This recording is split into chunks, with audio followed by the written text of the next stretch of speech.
Here we go, guys. It is the penultimate episode of the SoRare MLS 21 preview to end them all. Me, Surface to Air Missile, Andrew at RotoWire, Martin Cooper, Jay Hod, and SoRare USA. We're all back again, going through 5 more teams, going through the preparations for the season ahead.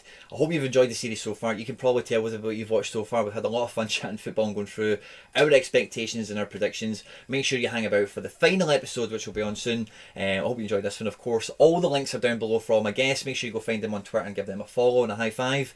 Like, subscribe, share, retweet, all that good stuff, guys. Stay out of trouble, and let's get stuck into it.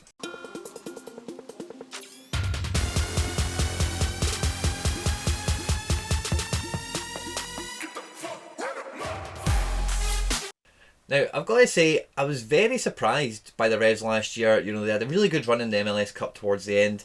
And that team with Bruce Arena last year, they got some good miles out the system they played. Tactically, they were very good. And a lot of players, especially towards the end of the season, had a great opportunity to kind of stand themselves in the shop window, if you like, you know, from a SoRare perspective. But my kind of back, you know, the Revs have always been like 7th, 8th, 9th. You know, they're never like amazing at the top. They're never really down, floundering at the bottom. They've always been kind of, you know, middle of the roads. And I know there's some star players last year that did really well, but it feels like the biggest signing on this team is the manager. You know, Bruce Arena. He's been there, seen it, done it, won it. You know, done the whole 9 yards, and it feels like he's got a really good core of a kind of team there. And you know, a lot of people are quite confident that they're going to go very far in MLS Cup, Supporter Shield, all these different competitions.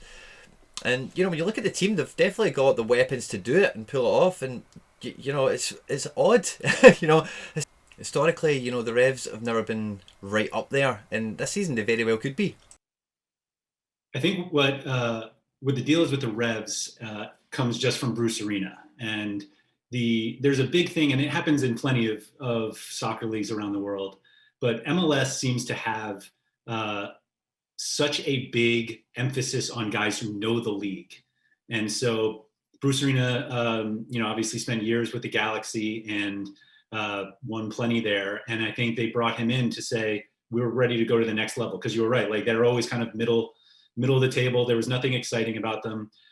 They do have some exciting players now. And I think that was kind of lacking for a few years. And I think Arena coming in kind of helped players kind of appreciate that, oh, this guy is good, he knows the league, and so maybe we can get a little better.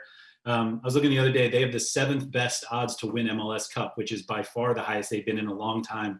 And somebody even commented recently that they're kind of considered a Boston team, that they have the best chance this year to win of any of the Boston teams of any sport. So you have the, you know, Celtics and the Red Sox and teams like that. But the Revs, I mean, they're good, and they have like some impact players that we don't necessarily have any experience with seeing in New England. But they have good players, and I think we're going to see plenty of times this season where somebody wins, or at least this summer, where someone either wins global D4 or the Champions America, any division with 1 or 2 Revolution players in their lineups. Yeah, I totally back you on that one, Andrew. I think the most obvious one player it could be would be Matt Turner, the goalkeeper. You know, another one of those cards we don't have a card for as of yet. But undisputedly, the number 1 in that team. The number 2 is not even worth talking about. You know, other than when Matt goes away on international duty, but he's going to be the number 1 goalkeeper. If your plan is to own this guy, you better understand that for the first 6 weeks you're going to have to spend a lot of money if you're going to want to try and get him in your gallery, because he is not going to go cheap. You know, he's not a secret. Everyone else knows about him. You know, but the defence would be the next place you'd go to if you're not got like one Ether or whatever Matt Turner will go for. You want to back that they're going to be solid at the back and keep clean sheets. There's some really good defenders in here, guys like Andy Farrell, that is, you know, probably the most notable of the lot, you know, but a lot of guys in here will shoot, you know, consistent oranges, you know, high oranges, low greens, you know, but they're not going to be guys that are flying down the wing every game, except for one guy who we'll talk about later, I'm sure, just depending on what position he's based in next season, who knows. But a lot of these guys are really solid, they'll be ticking along. You expect New England to pick up clean sheets, you expect him not to get hammered off teams, and defences like that are very much worth having in a gallery. Andrew, what do you think?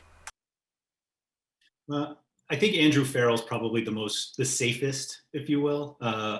He's kind of the guy that you can probably just plug in and hope, you know, expect to get your 45 to 50 points. And every so often he'll go a little higher, but he's at least consistently in there. Brandon Bai is their right back, who is much more of an attacker. There was kind of talk that maybe they move him up a little bit just because, let's say he's just one of those defenders who likes to attack more than defend anyway. The difficulty is that can lead to some really poor SO5 scores because if you're just flying up the wing and sending in pointless crosses, then you're just losing possession over and over again. So it's one of those that like you think you can watch him and think, boy, this guy is really exciting. And then you look down and he has 26 SO5 points and you're just wondering what happened. But it's, it's usually those crosses that just kind of flail into the box and they just lose it. But yeah, I think Farrell is probably the more reliable one. Back to the goalkeeper for a quick second though. I feel like I've seen more Brad Knighton transfers happen in the last month than any other player. And it's this weird byproduct. He's Matt Turner's backup. And I think it's this byproduct that people they kind of think like, oh, maybe he can get some starts. And it's like, there's no way he's getting a start unless something happens to Turner. And it's just like, we just don't have the Turner card. So Knighton's value kind of goes up because you're like, well, at least I have a Revolution goalkeeper. But the team's good enough that like, if something happened to Turner, Knighton is definitely a very useful. I mean, you'd plug him right in because he has a good team in front of him. And so, but that doesn't, I mean, that job is Turner's. Like that, don't keep buying Knighton cards thinking you're getting any sort of starter there. But yeah. The only other thing I suppose is maybe if you think Turner might transfer, I don't know how likely that is mid-season right enough. Yeah, probably not, but we'll see. Now, the way New England played quite a lot is they actually played quite a lot of like 5-3-2, and they had guys like Dejan Buchanan like bombing on down the wings, and they had this kind of like lopsided 5 at the back come 4 at the back where they would just let him run rampant. So when you run that kind of system, they normally have like maybe 3 guys as a really core, centre mid, and then they'll have 2 guys up top typically, and that was like maybe Bo and Gill or a few other guys played in those roles. But point being, those guys in midfield, they need to be really good at turning the ball over, getting the counter attack going, finding the channels, all that kind of thing. Yeah. And there's some really good guys for doing that in the team, like Carlos Gill. But when New England and MLS first came onto the platform, the very first name I was drawn to was, and this was down to the fact that this guy was like an NYC original. I watched a lot of NYC in their debut season because I just like Man City and all the rest of it.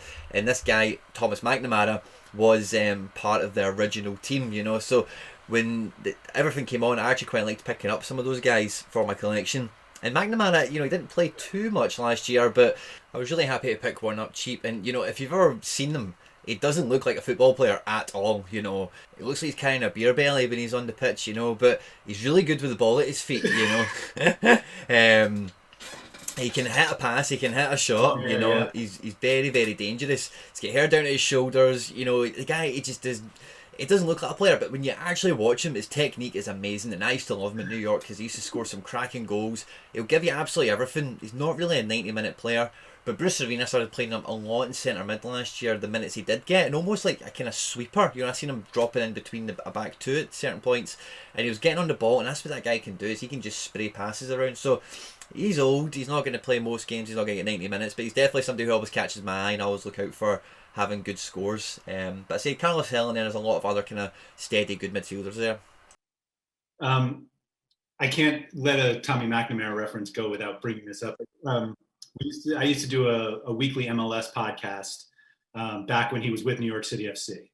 And every week we would bring him up and we would have a game of what job do you think Tommy McNamara, job people would think he had. If you just looked at him on the street, what was his job? And it was, he was a guitar player in a band that only played on karaoke nights and stuff like that. And it was just like if you're watching this, like just pause it for a quick second and go Google just pictures of Tommy McNamara and play this game yourself. Like if you saw him not in his full kit, like what job do you think? A lot of bartenders and stuff like that. So I love being able to talk about Tommy McNamara. Anyway, I don't think he's probably getting a ton of playing time, but he's one of those players that has been in MLS for a long time, and so he knows the league, and he can make an impact kind of in few minutes, which isn't always what we want for SO5. But I'm glad I could talk about Tommy McNamara. I love that, by the way. That's incredible.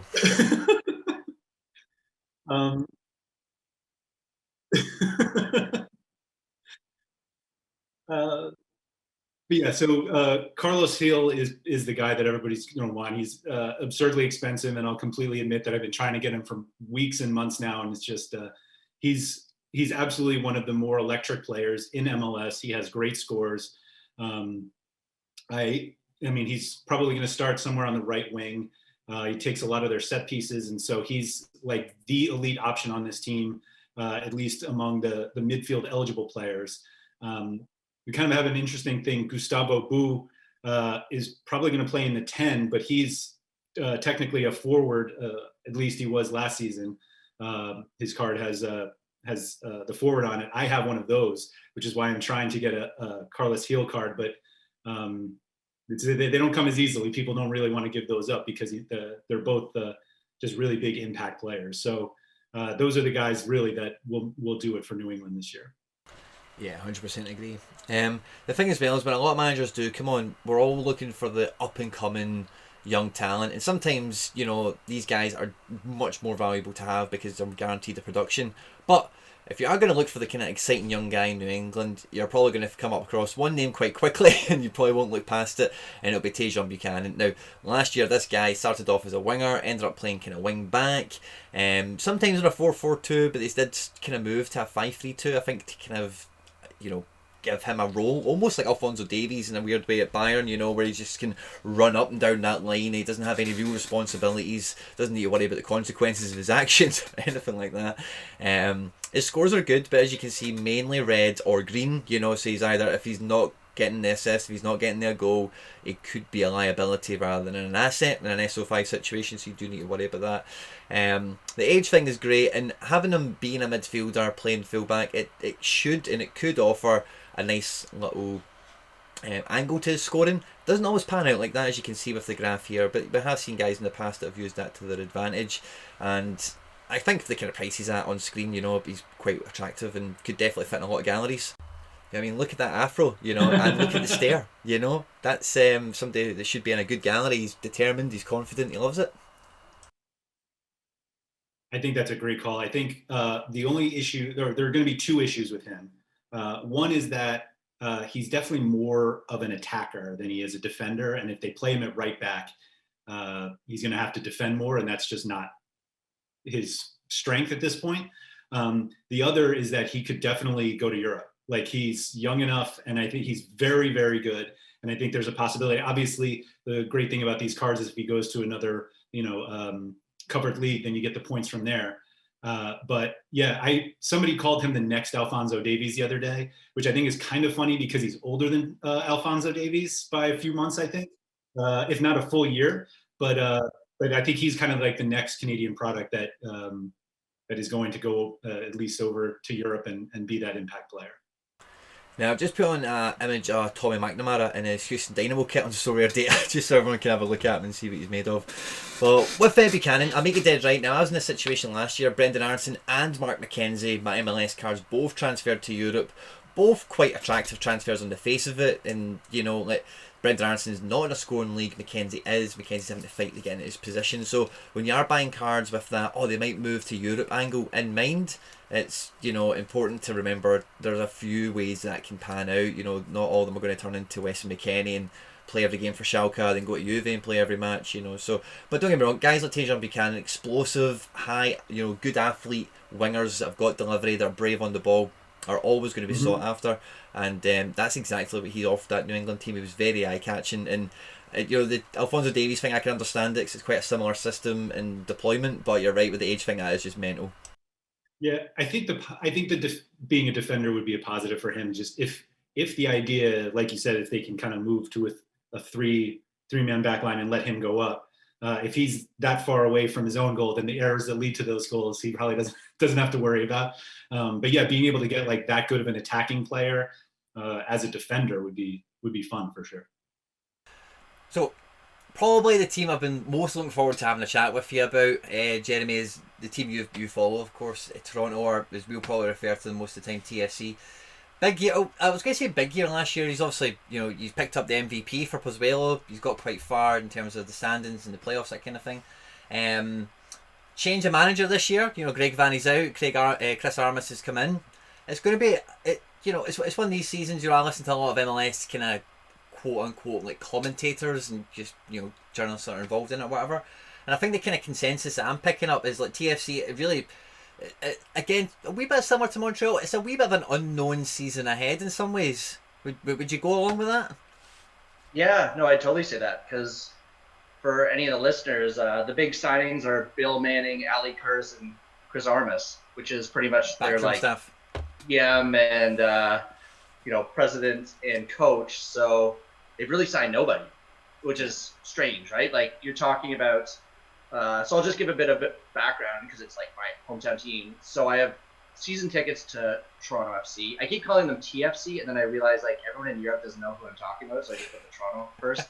So I keep being like, TFC, and they're like, which team is this? So like, fine, Toronto FC.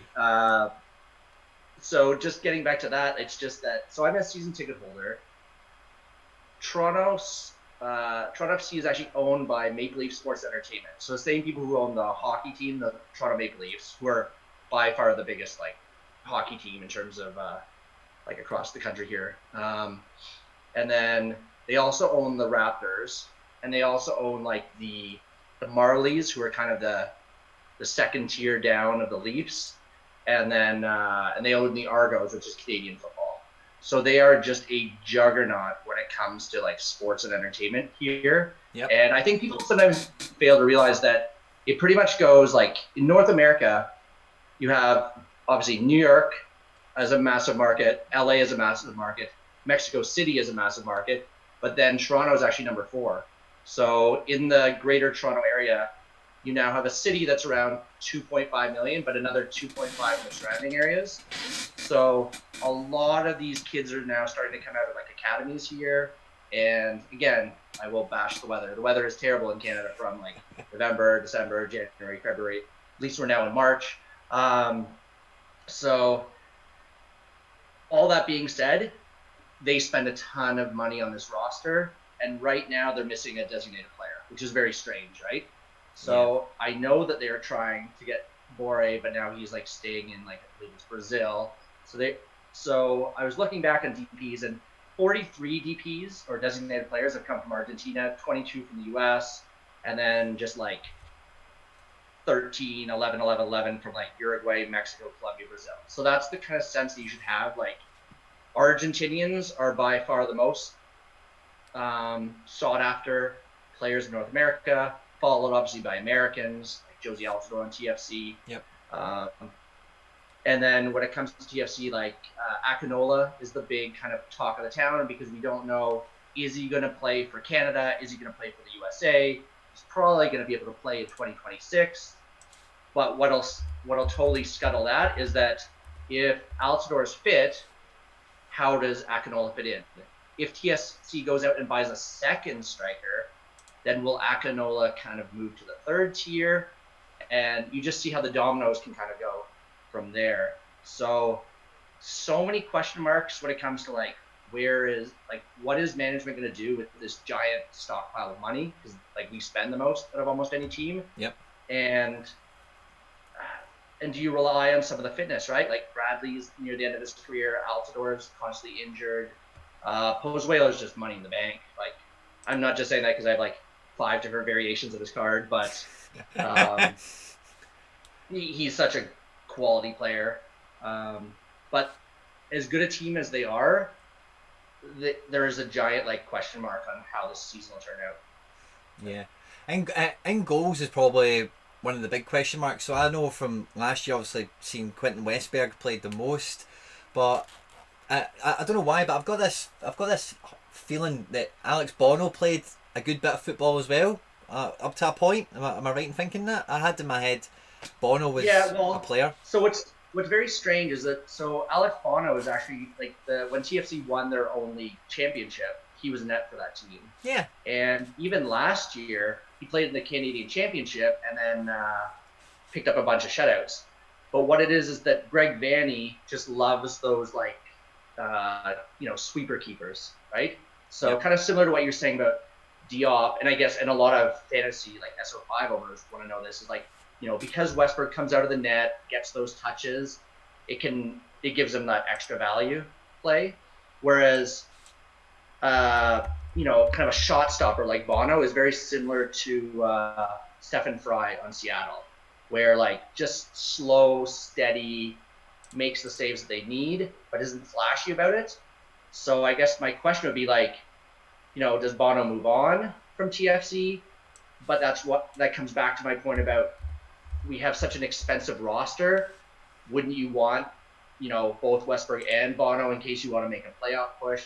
If one person goes down, I think they're truly interchangeable. Like, I don't think one is better than the other. It's just that Westberg was kind of the favorite for Vanny, but now that you have Chris Armas, like, does he split the duties? Does he stick with the kind of, the veteran? Yep. Although Bono's getting up there in age and he's actually pretty stable. So, again, the question marks of TFC. That's a big one. In defence, I don't know if we were actually recording when we were talking about this, but the standout player for me when I was kind of watching TFC last year was Richie Larea. Very attacking, very dynamic fullback. He's not got a card yet, so we'll be waiting for the 2021 version to come out. But otherwise at the back, he's got a guy in on loan from Liverpool, and I was really desperate for his card to come out because he was Scottish. I wanted to say his name was Gallagher or something. He seemed to do okay on loan from Liverpool. I don't think he's coming back, is he? I think he's went back to the UK. No, because he just wasn't getting enough playing time. Yeah. So I think they'll start out the year with like Oro, who's their Brazilian, on the one wing, and then Larea on the other wing. Yep. I think so. It's funny because like Oro is actually kind of undersized, but he's actually pretty good defensively. He's just an undersized defenseman, I guess. Larea, yes, he's dynamic. He's I didn't see that. Like, I didn't see his potential. I'll be honest with you, when he moved from Orlando to Toronto, but he's making a case for like Canada could make it to the World Cup based on a player like that. Like, he jumps into plays, creates goals. Really wish he had a card already because I was going to snap that up before everyone kind of like knew who this guy was. I'm kind of a bit worried that when they come out, they're going to be pricey because people are going to see his numbers, especially defensemen who score is like defenders who score are like key. Big premium. And then actually the tricky part is between Mavinga and then I like Mavinga. Gonzalez is kind of like has been he's definitely past his prime, lost a step. But I mean, I don't know how you don't play him. That's the tricky part because it's like that stability. There's a reason why he kind of failed in Mexico because I'm like, those guys must have just scooted past him every game. But like, I don't know. He is an MLS quality. So I guess I'd say that Larea, Oro, Mavinga, Gonzalez should be there. Westberg will probably be in net, and then comes to how much does Bradley have left in the tank? Because everyone thought that coming off the designated player tag that Bradley would be like, if we have 3 designated players plus Michael Bradley, that's a pretty good squad, right? Like when you add in some of the other guys. I know I'm definitely biased, but I don't know how you don't pencil him in the top 4, like at least making a semifinal appearance, barring injuries.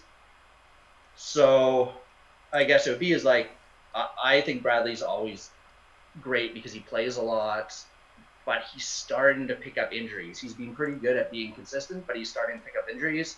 Altidore constantly picks up injuries. It's really frustrating.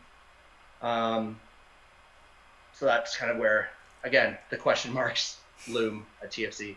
Yeah, well, what one of the kind of names that is a little bit unknown, right? But he's been getting these press articles written about him. He's getting linked to Europe and whatever. Is Jaquil Marshall-Ruddy. So yeah, I don't know how. I don't know who's been scouting him for Man United, Man City, Bayern, like Barcelona. I'm like I knew the kid was like decent, but I don't know how he's somehow internationally known at this point. That's what I thought. So it's like, now I will say this, I have his 1 of 100 card, so I'm like, sweet, that was and I'll be perfectly honest with you, that was totally a fluke, and I'm pretty sure I bought it for like $10, because like, I was honestly picking him up, I'm like, oh, another Canadian. Yeah. And I will say this, there's a lot of these Canadians, if they can't cut it at MLS, are going to wind up in the Canadian Premier League. and that doesn't have like opta coverage. So like there's going to be guys with little X's that, people think like, oh, there's only 5 minutes of this. I'm like, the guy's not going to ever score for you. He was a bench MLS player, and now he's a tier below that. Yeah. So I think some people need to kind of temper their expectation. I think it's just that Marshall Ruddy's like 15 on the card that I have of his, so it's like I think that's the potential. Like that gives you like what 8 years of under 23. Yeah. Yeah. So I think that's where the hype is.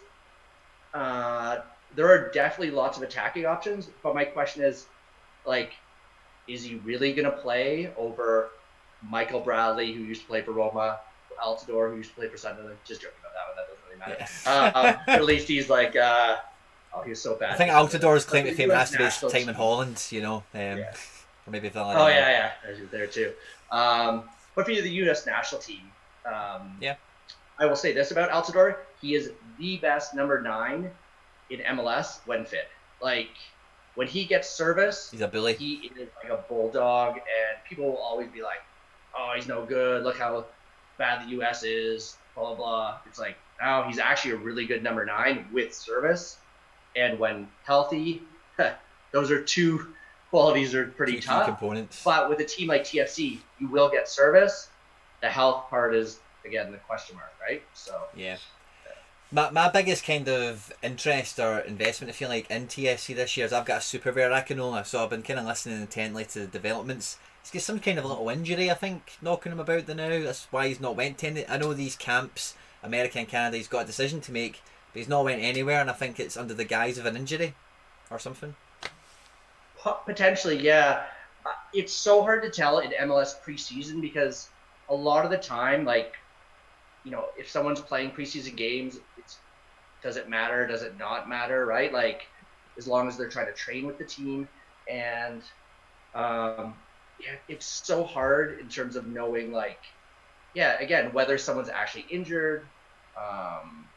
Is he just buying time to kind of just actually see, like, oh, because right now, like, Canada looks like on fire, right? So, I mean, this is also beating like Caribbean nations that, as they should. It's probably like it's a formality. Really, like you're talking about like what country number 193 in the world. They've got two You're beating professional them players. 11-0. Yeah. It's like that's. But again, like, is he just buying time to make his assessment of who to try for the future? And the biggest thing will be like, if they don't get another designated player and Altidore goes down injured, now you've got like a guy who could score a boatload, but he could also be like on the bench for half the year. So, so good luck with, I don't know, like people have offered me super rares, right? Like Akinola super rare. And I kind of turned it down being like, I don't even trust him enough. And I'm a big fan. So again, totally a boomer bust player. I would say better to have him than not, right? But I probably wouldn't go out there spending all my money on Akinola. That'd be my kind of caveat to it. Not fair play. If you have him, stick with him. Yeah. I will. The thing with Michael Bradley, I know you were kind of chatting about him there for a second, right? I remember when Michael Bradley signed for Toronto, because I remember his quote as being, "This will be as big for Toronto as Yaya Toure is for Man City." I remember him saying that. Can you confirm that is what he said for me?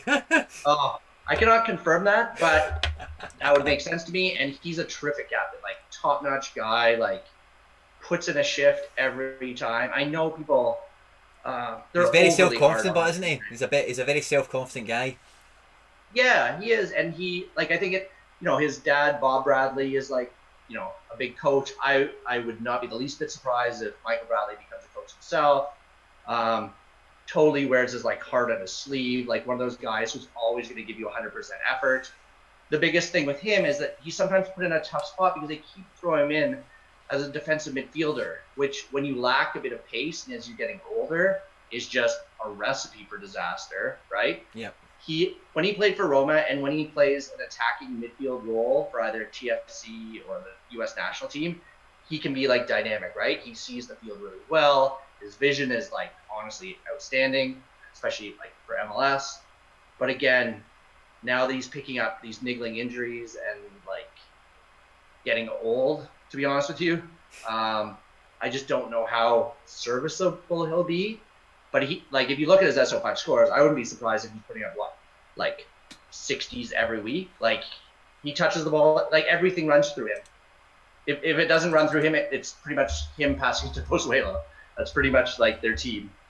I had him on screen earlier. I'm just pulling them back up, but his scores were very good, and he's very cheap. I think it's his injury record that keeps his price down. Probably alongside his age, but when you look at his scores, you know, they are incredible. You know, there's a lot of consistent oranges. I was looking at his averages are all in the green, but when you actually open up the graph, it is mainly yellow, but they're all at the very high end of yellow. They're all 50, 53, you know, and those score 55 is still scoring as yellow actually on this graph. But so yeah, it's a wee bit misleading on the colour side, but his average scores are always over 50, and that'll be all these little connecting passes you're talking about. From a Toronto, so the last kind of thing that's kind of jumping out to me regarding TFC that I'm unclear about going into the season, right, is Chris Armistice came in. He was at Chicago last year. It was Chicago, or was it Red Bulls? Sorry. Yeah, well, yeah, he made his name with the Red Bulls. And he was at Chicago last year. Yeah, I beg your pardon. Yeah. And Chicago, like, weren't that great last year defensively. You know, they were quite good on the front foot. They could definitely score 3 or 4 goals, but they would probably concede just as many on the flip side of that. Yeah. So Toronto, like, we also spoke about the defence. Omar Gonzalez is not rapid.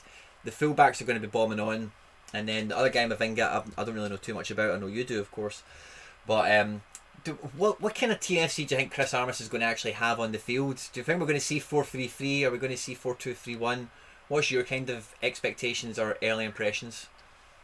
Yeah, I would love to say I actually know, but I really don't have a feel for the coach. Like, I don't know.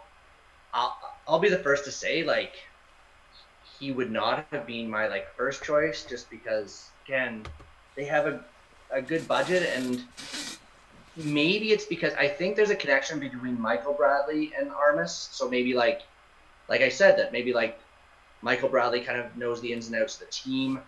I mean, I would think their starting lineup is like, you know, Westberg in goal with Larea, you know, Mavinga, Gonzalez, Oro, and then in the midfield you have Osorio, Delgado, Pozuelo, Bradley, with probably Akinola and Altidore up front. That's kind of like the main kind of team, but they have so many little pieces to it that I wonder what Armis is going to do, right? Like, do you put in Bono some of the time? Do you give, like, all these other guys who I haven't really mentioned, like some of the guys come in, like Jaden Nelson or Marshall Ruddy or like, and Schaffelberg, do you give them a shot on the wings to kind of come in, right? It's totally kind of up to the coach. So I would say TFC is definitely one of those conservative teams. Like, they'll start with those established guys, but I kind of, like, you're right though. Like, I can see a lot of games being like 3-2, right? Where like, you know, you'll get probably like a couple goals from Pozuelo, a goal from like a random goal from Larea, or a random goal from Osorio, or a random goal from Bradley. Actually, Bradley probably. Yeah. You know, a goal from, how about Akinola for you and your super rare? Right. And then Westberg will probably concede 2. Omar Gonzalez is probably like flat-footed on one of them. Mavinga and all the other defenders run up the field and get caught in the other way. So yeah, a lot of 3-2 games, right? And then, like we said, with Montreal, there'll probably be a lot of 2-2 games, stuff like that. Vancouver, it's probably going to be like 0-0 or a 6-0 loss because they're just garbage, or else we'll just yeah. So that's how I kind of see the season going. And like I said, I foresee that Toronto FC makes it into the Final Four. Do they make the final? Maybe. I've been fortunate enough to at least go to 2 finals here in Toronto. They won one of them, lost the other one. Nice. And, yeah, it was kind of nice. Although I did see Stefan Fry, who used to be our keeper, make like this glorious save on Altidore, and I was really, you know, kind of breaks my heart because it's the only game I've ever seen. Seattle didn't have a single shot on target and won that game because it went to a freaking penalty shootout at the end. And then TFC also lost in the CONCACAF Champions League on a penalty shootout. So it's like, I remember that. Yeah. I feel like, because I know with my father who's English, like, you know how England's terrible at penalty shots? TFC is like also equally terrible at penalty shots. And then in hockey, like the Leafs, for having like a massive budget, are like equally inconsistent. So I'm like, thank you, England and TFC and the Leafs for like just constantly breaking my heart every single time. Anytime like something's on the line and it's a penalty shootout, it's like I might just chalk up the loss and just like go home. It's like it never turns out favorably. Oh, except for the Raptors. They had the one good year. They can do it. The one basketball year. Yeah. See, the last thing I'll ask you about Toronto, right? We've got the Champions League for them before MLS comes back. What do you think Chris Armas and TFC will do for those games? Do you think they'll go with what they would consider being the full strength team for MLS 2021 in those CONCACAF games, or do you think they'll maybe just try and play those matches as standalone, almost like little cup finals? You know, if you get Leon over 2 games home and away, how do you think they'll play that? Yeah. It's really a tough decision because, like, the CONCACAF Champions League is it's odd. It's never been considered that reputable here, except Vancouver, Montreal, and Toronto made some headway in it because it's always the Mexican teams winning every single time, right? Yep. And a lot of the time it's because the Mexican teams are in form, and then like TFC is going to play Leon's a quality squad, like with what, a few of these Disneyland practices underway, right? Like, and here's where it can really hurt you is like we came off our championship winning season, made it all the way to like the Champions League final in CONCACAF. I was foreseeing going to like Dubai and watching some of these like games against Real Madrid and stuff like that. Yeah. And you know what it did? It decimated the squad. Like people picked up injuries. It like killed the flow. So I kind of wonder if they're like it's tough being a fan and not knowing what tournament they actually care about, right? Like normally they'll throw the young guys in the Canadian Championship because like honestly Toronto's by far the best team. Like not me being just a TFC fan, but like Toronto's by far the best team in like Canada. Yeah. So they can normally afford to just throw in the reserves on those. CONCACAF Champions League, they're trying to make it into a big thing here, right? Like North America needs Mexico, US, Canada to have a really strong kind of grouping here, that it's not just a joke anymore, right? Like a lot of the time it's like, oh yay, you're playing some random team from Panama that no one's heard of. Like no one cares. With all of like, yeah, and not kidding, like whereas in Europe everyone like shows up to these matches, we're like, yeah, there's like 600 people who go to the game in Canada and like 400 who go to the game in Panama, like not televised, like just complete shambolic. Like you can't do that anymore if you want to be a regional league, right? I agree. And you can't be that team if you're putting yourself alongside the Raptors and the Leafs in this marketplace, right? Because like the NHL is the top league in hockey. The NBA, the Raptors are in the top league. You just make MLS look like amateurish if you don't put out decent squads in your kind of regional tournaments. Yeah. But do you want to pick up injuries if you're going to like Mexico in the middle of a pandemic? We're already playing out of Orlando. Yeah. So is that where Toronto are based? Is it Orlando? Sadly, I think. Sorry? Is that where Toronto are based? Is it Orlando? Yeah, they're going to be probably playing out of. Hopefully it'll work, right? The Raptors are playing out of Tampa Bay, I think, and I think TFC's in that Tampa Bay area. So we're just kind of, I guess we're taking up middle of Florida. Yeah, it's good for the weather, right? Yeah, I was going to say it could be opposite. It could be the further opposite from what they're used to. Well, and I was going to say, like Tampa Bay's good luck, right? Like the Tampa Bay Buccaneers in football did well. The Tampa Bay Lightning won the Stanley Cup in hockey. So the Raptors are actually doing terrible right now. I was going to say, like, hopefully they can win a championship, but they might not be making playoffs. But yeah, I think what I would leave it with is that the pandemic is going to be the biggest intangible, right? So I think people just need to be smart about how they research it.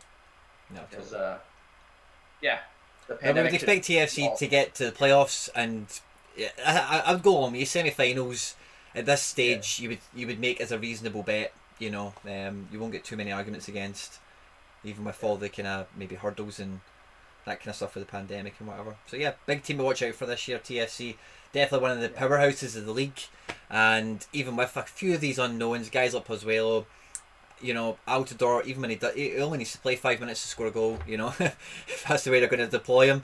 And guys like Richie and Larea, obviously, you know, are quite exciting prospects, along with Marshall Ruddy and a few others we spoke about. But yeah, TFC, look forward to the year. So the next team we're going to come on to is DC United. Okay, now as I was just kind of saying to you there, Richard, the thing with DC with me, right, is I've always, again, similar to Chicago, right, and again, correct me if I'm wrong or I'm missing something here, right, but my perception of DC throughout my kind of fandom on MLS is that they have always, except for the kind of Bruce Arena times in the 90s, they have always kind of been a bit of a wet blanket. You know, they can always flatter to deceive. You know, when they signed Rooney, you know, they brought in Rooney, obviously they're quite famous around Europe for having Freddie Adu and all this kind of stuff, and I was talking about Bruce Arena, and I think they didn't have Stoichkov, but I think they had somebody else, like a legend, early 2000s, late 90s. I think they had somebody come over and play for them as well. As well as Rooney in recent times as well. Yeah, I was like, they had Rooney recent times. Yeah, but they've never been a team that I've looked at ever and been excited about in particular, or thought that, you know, for the standing that they have in the division in terms of their historical standing, they don't really seem to match up to it. Last season they were dreadful, like absolutely dreadful. What's his name? Olsen. How long was he manager there for? Like 10 years or something like that? Like 2010s Yeah. usually. So for any of you guys at home that don't know, Olsen is like he's kind of like an MLS hero. You know, he's a bit of a legend. You know, he's one of these guys that was a top US player. I don't think he ever went to Europe. If he did, it was for like a year and then went back. You know, he wasn't a really good midfielder, quite creative. You know, he was a good player. And as we were just kind of saying there, he was in charge of them for 10 years. And I think it was one of those situations, from what I seen last season, you'll correct me if I'm wrong here, Richard, but it kind of ran out of ideas. You know, like it was just kind of, you know, any of the veterans of that team will be like, right, no problem, Brian, you've been saying that for the last 10 years. And then some of the kids will be coming in, and it was a weird year all round, but I think he's done the right thing in moving aside. And probably the most exciting thing for SoRare managers is the new manager that they've brought in, and that's Hernan Losada. If you're not aware, this is the guy that got Beershoot promoted, and as me and Richard were saying off camera, like 10 games into the Jupiler League, if you were on SoRare, you'll know this, Beershoot were top, you know, they were beating everyone and they were smashing teams away. So DC this year, they could be a wee bit of a wild card, couldn't they? Could be. Like, it's the ideal buy low, right? Like you said, right? It can't be worse than last year. People's expectations going into it is that they'll be one of the worst teams in the league. So, you know, as you kind of buy those cards, maybe there's a discount on them. I don't feel like there's like a significant discount on them currently, but definitely something that, you know, like you said, like a dark horse, wild card type of thing. You know, they play in the East. There's other, you know, could be wide open, basically. See, in recent years, Richard, right, I probably see Atlanta's debut year. I paid a lot of attention to MLS that season, right, because I was just really see when Atlanta, and we're kind of going off topic, I'll try my best to keep on topic for this, right, but when Atlanta came on, I was just really blown away by how much they put into their debut season, the stadium they built, the manager they got, the roster they built. It was unlike any other expansion team ever. And with that memory firmly burned into my mind how well they done, when I look at this DC United team and I see Yamil Nassad and Julian Gressel, you know, like both those guys, you know, you'll remember watching MLS at that point, like those guys were top wingers in the league, both of them, left and right. You know, Gressel and Assad were amazing for Atlanta, and neither one of them, Assad didn't really play last year from memory, and I don't think Gressel really done very much of note, but both those guys are top wingers in that division. Would you agree with that? Agree. Like Gressel especially. So I mean, I'm German. He's German, but oh, there you go. He's yeah, it's slightly biased. Just gotta call out for transparency. But I mean, in terms of right, like you say, Losada, new system, probably a little bit more like, hopefully a little bit more vertical and attacking wise. And so Gressel and Mora, the two outside backs, or like the wingers basically. Yep. That's definitely one to keep an eye on. Because Gressel in the past, like you said, Atlanta, he was, you know, he had seasons, I think, double-digit assists even, right? Yeah. So I don't think he's a lock for double digits, but like the upside is definitely there, Gressel. And then up top, you kind of have, you have Ola Kamara on one hand, who's like, you know, MLS journeyman, played for Columbus. He's done well in the past.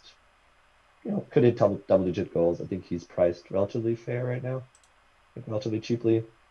And then the kind of second striker is currently a question mark. Essentially, they have Jordi Reyna, who played for Vancouver in the past, kind of like, good but not great type of player. They have some young guys. They signed a new guy called Roberta. I'm actually not even sure where they got him from, but so that guy might start. I don't think he has a card. And then like that central midfield, they've got, Edison Flores, who's probably priced fairly, given you're buying it on the worst team in MLS currently, or supposedly the worst. What we think will be the worst team in MLS, or what a lot of smart people in Las Vegas think will be the worst team in MLS. Yeah, and then you on that graphic, they're bottom with a 1% chance. Yeah, so I think it's even less than 1%. It's just like plus 12,500 or something like that. It's not gonna happen. But one thing that kind of really captured my attention with DC last year is they were quite happy. I think it was because Olsen was kind of out of ideas, but they did blood a lot of youth prospects last year. Guys like Moses Nyman, Kevin Paredes, Griffin Yao. A lot of these guys got minutes, and with Lasada, you would expect some of these guys will continue to get minutes. I don't think we should expect to see them starting that regularly, but over the course of the year, you'd expect them to collect circa 1,000 minutes, across different sub appearances and cups as well. I know cups don't really mean anything to us from an SO5 perspective. But they're the names that really jump out to me. And the forwards, as you say, they do have a lot actually listed here. Your Edson Flores, Ola Kamara, Jordi Reyna. They do have some options up there. I think if they do start to get the most out of Gressel, and if Assad is back, then they could be very dangerous on the wings. You were talking about Joseph Mora also. So he's real cheap. Yeah. And I don't know if you'll agree with this, right? But my just kind of idea or my opinion on a lot of MLS football is if you've got pace and you've got delivery in wide areas, you will cause teams problems because there's so many fullbacks across the league, there's so many wingers across the league that make teams win things or push them up positions, and there's a common denominator. And I say, like, when Atlanta were bossing it, Gressel was a big part of that, and so was Assad. So we could see a lot of nice wing play, and as a result of that, if we get some nice wing play from DC, I think Beershoot played 4-4-2, if memory serves me right, and some of these strikers could actually get some decent goal returns this year, and some of the prices that they're hovering about at that you're quoting, Dom, could become very, very appealing. Yeah, I think Amara would be my pickup there, just because if he's the one in the box getting on the end of delivery from Gressel, from Mora, from Flores, that could be good. Yeah. Ola Kamara will be a name some people will recognise because he's dotted around MLS for a while. I thought he might have had a bit of a stint in Europe, but not really, just his home country. He was in Norway, right? Yeah, just Norway. I reckon there's a few, it's Ola Kamara and Kai Kamara I always get, across MLS. So, but I see Ola Kamara, I think, no, he's not the MLS guy, it's Kai Kamara. But they've actually both been, he was at Galaxy, that's where I know him from. So yeah, he's got good pedigree in the league, Columbus Crew, he's getting 15 plus goals a season, Galaxy done well. This is obviously 3-4 years ago now, but if they do get service, I think that could be the pick, Richard. I think you've nailed that there, Ola Kamara, because he's got the track record in the league, and he's still only 31, which in the grand scheme of things for a forward is definitely far away from past the best. I think the goalkeeper position is probably one of the safest in the division. Bill Hamid looks to be number one. Would you agree with that? Yep, absolutely. The only thing there is, so Amit got I think some surgery basically for his back in January, and back then they said it's 3 to 4 weeks recovery, and he's still not necessarily back in training. Right, so okay. I mean, we have 3 weeks till the opener, around 3 weeks. So that's one to keep an eye on, because I think Chris Seitz is the backup. If he starts week 1, it's not a great matchup. I think they play New England, but again, if you're going for budget here, and then they lost Birnbaum, who's in the back three, he's kind of the central guy. Yeah. He'll be out for a couple of months as well. That's real unfortunate. And so, but the backup, Donovan Pines, he's in the fantasy MLS community, he's had stints where he plays 10 games at a time due to injury or fills in for national duty, and that guy is basically the ultimate point scorer in terms of picking up the passing bonuses, recoveries, like winning tackles. Doesn't have a SoRare card yet, but What's his that's name? one Sorry, probably top of my list. Who was that? Donovan Pines. Oh yeah, Donovan Pines. I see him. Yeah, 29. That's weird. He's not got a card. That's an interesting one for us to keep our eyes out for 2021. Donovan Pines. I was just looking at their fixtures. I don't actually see, or it will need to be an upset because I don't see where DC get their first win from. You know, they're at home in New York on the opening day. They then get 2 away trips to the Revs and the Quakes, 3 away trips, and then the Crew. That's you know, that's some travelling party they're doing. You know, Revs, Quakes, and Crew. Yeah, 3 away games back to back. They'll be massive. They then get 3 home games in a row against Fire, Orlando, and Philly. You might suspect they'll get some joy there at some point. But tough opening to the season. I think whoever scores well for them in that opening 7 fixtures will probably tell you, will give you a good indication of who will be the big players for them throughout the year. Because I say 3 away games. I don't think you could ask for 3 harder away games at the beginning of a season. You know. Lots of travel too. I think are we covering any more of these guys today? No, we've not got any of those teams specifically, but a lot of those teams will be really tough to play it away, especially if Lasad hasn't got the team fully under his wing in terms of philosophy and all that kind of stuff. Now, MLS Cup champions last year, the one that only the Columbus Crew. I think they're probably the most. I think everyone universally is confident that the Crew are going to be top 2 teams, top 3 teams in the whole thing this year. You know, they've not sold anyone. They've only reinforced, and the reinforcements they've got are proven, tried and tested guys at the level in the league. And it's just really hard to pick any holes. I've got the depth chart on screen. The goalkeeper solid. The back 4 is getting layers to it, and the top layer is brilliant, and even the layer below it is definitely acceptable. The midfield is covered in goal scoring, tackling, defense. You know, there's nothing missing from that midfield. And then up front, you've got Zardes, who's a pace machine, and then BWP for the last 15 minutes of every match of the season, probably. Who's the veteran fox in the box. So it's hard to look past them, really, isn't it, when it comes to SoRare? They're primed for a great season. Super strong team last year. Now, kind of interesting in the sense that they weren't one of the highest scoring teams. They're tied for 8th, and I think I put them around 10th overall. I mean, they were good. They weren't top tier. They weren't top 5. But on defense, they had this stretch where they were just amazing. And overall, they only allowed 21 goals, so second best. Finished 3rd, and they should at least finish 3rd or best this year. As far as just a lot of players coming, they have young players who are getting better and coming into better form, and then. The addition of Molino is huge. He was pretty much the consensus top free agent available in MLS this year, and the fact that they got him was, just a real nice get, and it just gives them a whole nother punch up front. And they're going to be, that was part of their problem last year. Is they went long stretches without any. If Santos wasn't making it happen, they kind of went stretches without a lot of chances. So, getting Molino was big. I actually think he starts Molino. That I seen your depth chart. He looks like the starting right winger. I think a lot of people did kind of think when they signed him that, this just really beefs up their rotation options and whatever. But he was so good at Minnesota last year. I think he comes in as a starter, along with guys like in the depth chart here, like Zelarayan and Santos. One thing I remember from Columbus last year, and I don't know if you'll be the same, but there was a time.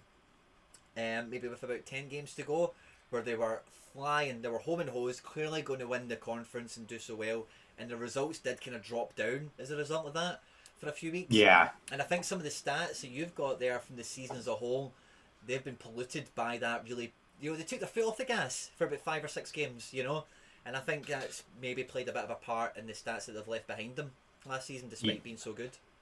Yeah, they had a couple injuries. So Nagby got hurt at one point. Yeah. Santos got hurt for a bit. Artur got hurt they had a couple different, really important injuries. So, do you remember that stretch? Were you here for the first scoring iteration before the current one, where Nagby was like one of the best players? He was top 2 or 3 midfielder. Yeah. Everyone was picking up his card, and then they changed it again. But yeah, he's not the greatest SoRare card anymore, but he's still got to be one of the top 5, midfielders in the game right now, as far as MLS goes. I mean, just super accurate passer, controlling the midfield, is just a super strong player. Wins tackles, makes assists, brilliant. So yeah, I think their biggest concerns are going to be health and age. I mean, Awful is a year older. He's 30. He's going to be turning 35. Santos turning 32. Zardes is a year older. That's really probably their only, that injuries are their only kind of downsides. Now, as I was mentioned earlier, I had an interesting take on Zardes, and let me share it with you. Okay. So I'm not high on Zardes this year. One is that they brought in Bradley Wright-Phillips, and is he going to come in 10 minutes ago, 15 minutes ago, 30 minutes ago? I'm not sure. But Columbus actually was a pretty efficient team, but as I mentioned before, they weren't one of the top scoring teams. But they took 243 shots last year, and that was 19th best. So they're in the bottom half, or even almost the bottom third as far as shots taken. And they're bringing in Molino. Molino had 35 shots last year. Zardes had 38. And he's going to be shooting. There's only so many shots to go around. And my take this year is I think Zardes is going to just be a bit less shots. He was really shaky at the PKs last year. I don't remember exactly how many he missed, but it was a decent amount. Yeah. And so if he's not taking the PKs, how good is he? He definitely loses some SoRare value. So yeah, I mean, my kind of counter take is that I think he is potentially a bust this year. I traded away a super rare a couple weeks ago.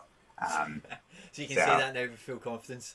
Well, I'm actually really similar to you, Surface, because see, having a bit of a prior exposure to MLS, when the cards first came on, I seen the people were paying for Zardes, and I was saying to myself, this guy's shit. I don't know why people see the cool name, like he's in the top team, and I thought, he's not that good.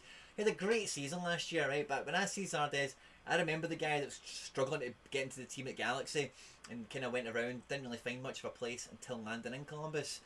Really good that he did do well last year, but I make you right, like he's not guaranteed to produce. Like he did well last year, he could very easily do well this year, but he's not got out and out pedigree for being a season in, season out performer.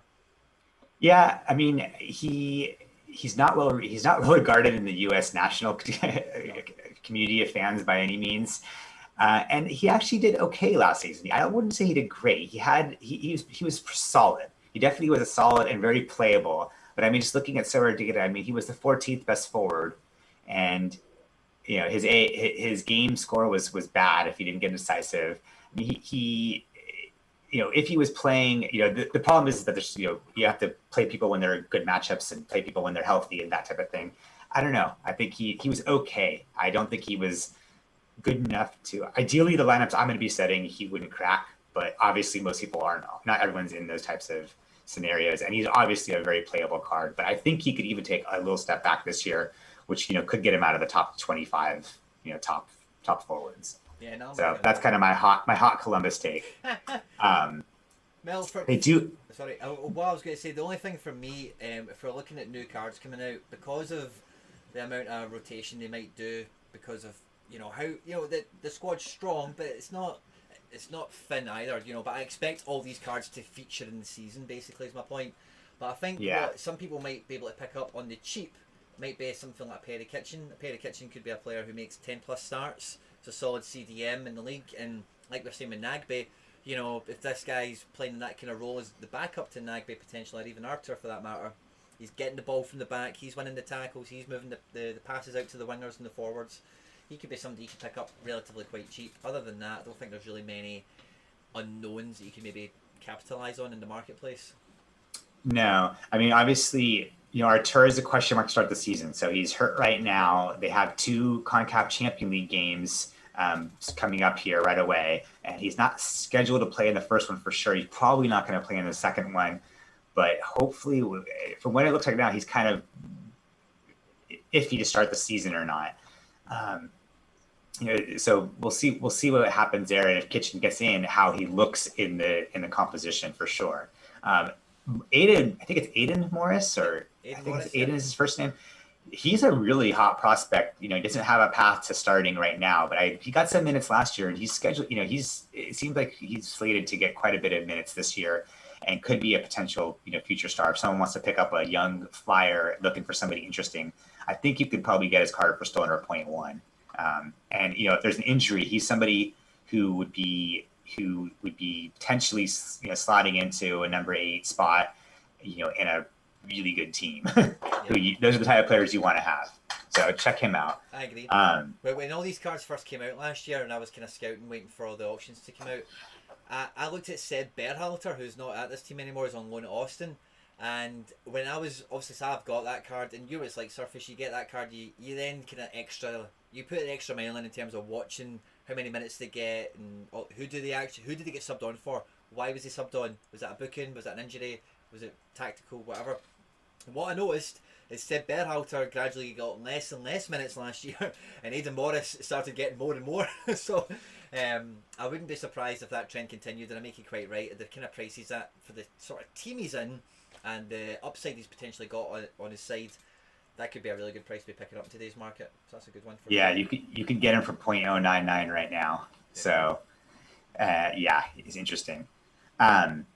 He played very well in the Cup final too. So now looking at their schedule, they have a lot of potential international people. So that could definitely change some stuff. I mean, they do have they have Room, Nagby, Mensah, the 10, Keita, Diaz, all possible call-ups. Not all those guys are starters, but Bush could be a good backup goalkeeper to have on hold, because Room gets hurt. You want him. They were the second best defensive team last year. Yep. Plus, if he gets called up, you'll have some. I'm trying to remember what country he plays for. Ciao. Okay, so I mean, Bush would be a nice person to slide in there, and obviously probably still relatively cheap compared to others. We'll see how it goes here. I mean, Mensah, I thought would score a little bit better than he did last year. He was still good, but he wasn't top 20. No. It's still a good combo to play, Room Mensah. Alphal's, definitely going to be subbed out some and rested, so you're going to have to play that roulette if you want to play his cards. And last I looked, his price kind of reflected that. So I sold my Harrison Alpha. I won one. Now I managed to sell him quite recently for something I didn't consider a pittance. It's actually something that was like maybe 0.25 or something, Whereas before the kind of boom and the kind of recent surge we've had, he was going for like literally pennies. So that was okay. But I won a Mensa, and I make you dead right there. Like, it was one of the top, in the real world of football, he's one of the top defenders last year in the league. But his SO5 scores didn't really cut the mustard to that same level, So we'll see. Hopefully, you can get some better scores. A lot of guys I talk to are quite excited about the prospect of Vormgur playing more this year. Yeah. He could be one to watch out for, certainly. And I picked up a Valenzuela because I make him quite a good under-23 defender prospect. They're studded with talent. There's not really a bad card, I think, to be picked up in the kind of first 2 layers of the depth. Yeah, I mean, I would not be surprised to see this team win the Eastern Conference, and I would be surprised if they're out of the top 3. If they were out of the top 3, something went very wrong, and they have a clear path to top 2. Yeah. And I would not be surprised also to see them with the addition of Molino, move from kind of mid-tier offensive team to more top-tier offensive team as well. Which that right there makes their midfielders even better. Right? If a team shifts to a little more offensive minded, as long as they're not allowing too many more goals, you're going to get more assists for the midfielders, and that's the difference, right? As far as who you want to start and who you don't want to start. 100%. So we'll see. And on that note, a stat that kind of goes along with that some people will forget is things like key passes and long passes and whatever. It doesn't always need to be a stat. It doesn't always need to be an assist, I beg your pardon.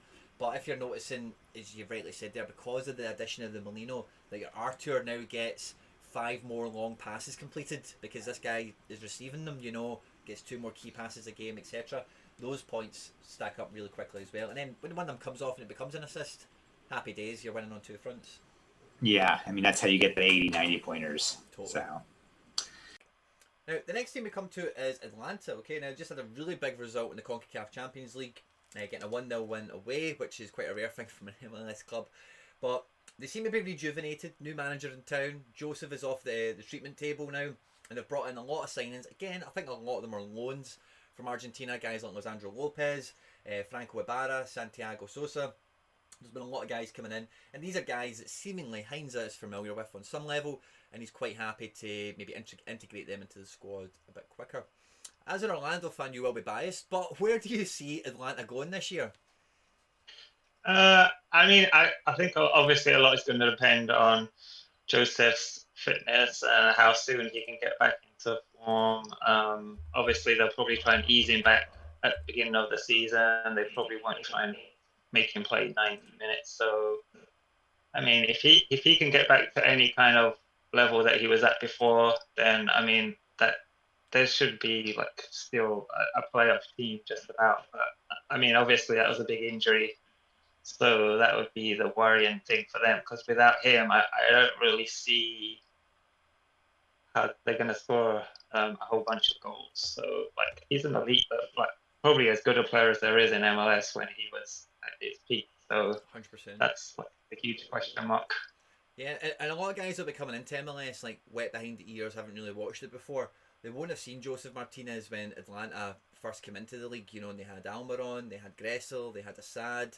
You know, they had a really strong. When Tata Martino was the manager, you know, former Barcelona manager, currently Mexico manager, they were a force to be reckoned with. And I reckon at that point in time, they would have probably gave a lot of European teams a good run for their money. You know, they were very well built, you know, front to back in terms of an outfit, tactically very good, and attacking they were just fearless. You know, and Joseph was the beneficiary of that. You know, he didn't really do too well in Italy.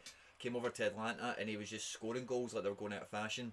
We would expect that to pick up again. But it is a new look side, you know, it is Heinze. Fair enough, the De Boer thing didn't work out. There's no Gressel anymore, there's no Almiron anymore. But they've been trying to bring in other pieces to replace them. Martinez didn't really work out for the best. I personally have got a big faith and a big hope that Ezequiel Barco can finally come good. Scoring that penalty the other day has maybe done him some favours. But I think when a lot of guys, Martin, look at Atlanta, Barco, Martinez, these are two of the main guys people will look at from an SO5 perspective, potential match winners, exciting cards to hold for marketplace activity as well. Do you what do you see out of Barco? Do you think he's going to hit the ground this year? Do you think he's going to come good? He's the one player on my cards that I wouldn't sell right now, because I think his price is going to appreciate greatly after like 1 month of the season. I mean, it's a really big season for him. He come with a big reputation. He's not really fulfilled that. But I think with Joseph back and him, he's pretty much the whole creative side of the team is going to be on him. And I think this is going to be a good season for him. I got him at like 0.25. So I was pretty happy to get him at like a quarter of an ETH, like when I bought him. Because I can only see his price going up. And he's under 23 eligible, obviously, as well. So, like, I'm really excited to see apart from when he plays Orlando, I'm excited to see what he can do. Now, one sneaky player that's in this team, right, and again, I am biased because I've got a card, right, but I'm actually quietly confident that Emerson Hindman could become a very good SO5 card this year. You know, it seems to be, from the Champions League game we've just seen, seems to be part of the main midfield three that he wants to run with. He's obviously got a bit of Premier League and Scottish Premier League and English Championship pedigree behind him, which is high, you know, a decent level of football. When you look at his scores last year, they don't paint a pretty picture, but Atlanta last year were rotten. So I wouldn't, you know, it's really difficult, isn't it, to really forecast what an uplift in his form would equal for SoRare for SO5, isn't it? Yeah, I mean, it's going to be a big season for the two central defensive midfielders, because I'm kind of a little bit worried about the defensive side with Guzan, and the two centre backs are pretty young, so he's going to have to do a lot of work protecting that back four.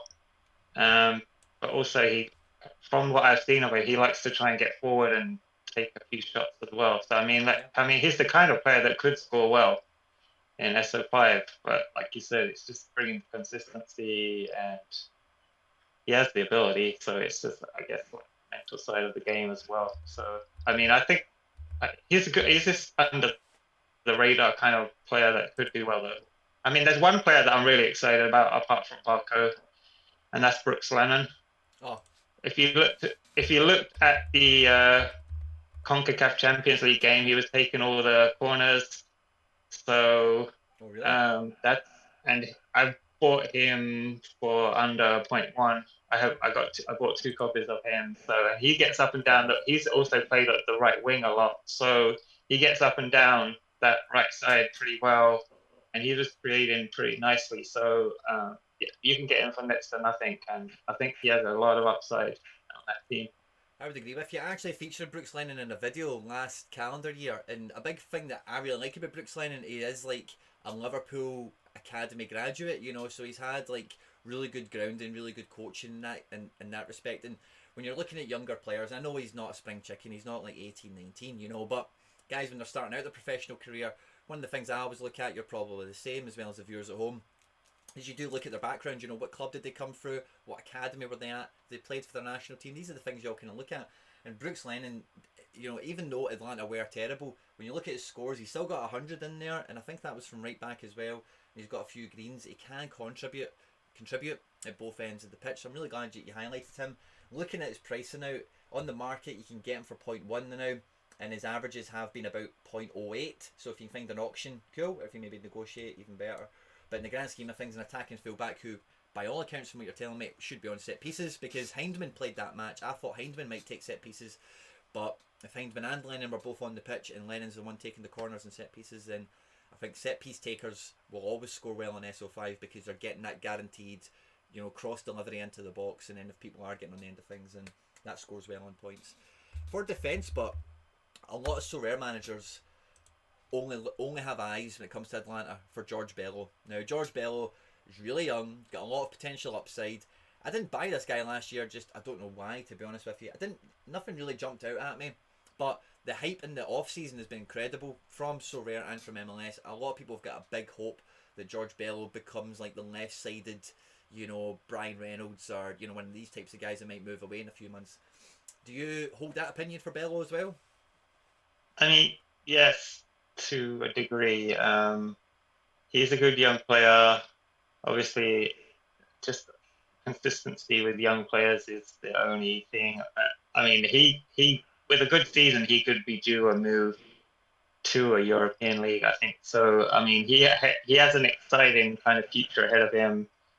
I mean, his price got a little bit like ahead for me. I'm not really sure that I want to pay that much when there's a lot more bargains. For me, I'd rather pay like under 0.1 for Lennon than whatever. Like Bellow was going for like 0.5 maybe, I saw, at least probably at this point. So I mean, yes, he's good, but I mean, I think there's better like per buck options than him. But I mean, I'd be happy to have him in a team for sure. I mean, and the age side as well. He's got plenty of like under 23. I mean, if you're rolling multiple teams, then he's a good player to pull out an under 23. Sure. No, totally. Now I'm just actually looking at Atlantis fixtures coming up, right? So, like I was kind of saying there, for anyone who's maybe hasn't seen Atlanta historically, right? But the reputation they've built, the kind of ethos that they've built, as being like attacking football. Heinze probably will be a wee bit more conservative and a wee bit more controlled. But their opening games, of course, they start with an away trip to Orlando, like we spoke about already. But then after that, they've got Chicago, they've got the Revs, they've got Miami, and they've got Montreal. So that's a lovely little clutch of 4 games before they play Seattle and Nashville and Philly. Where they could really end up, after 5 games, if they were to end up with 12 points, I don't think too many people would be surprised, you know, maybe 9, maybe 10, but around that kind of 12 mark.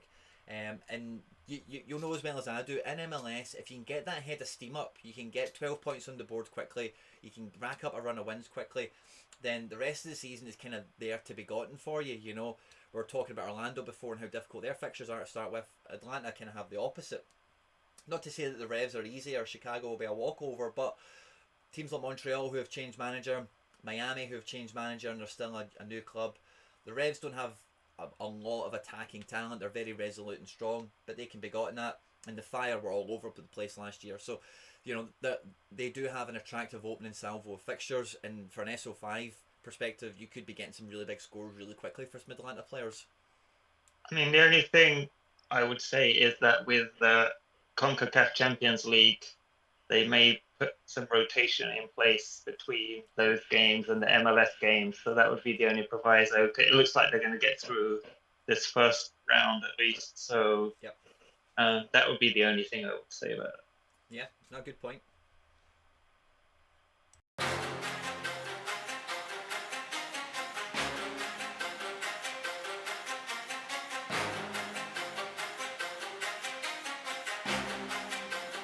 So I don't know.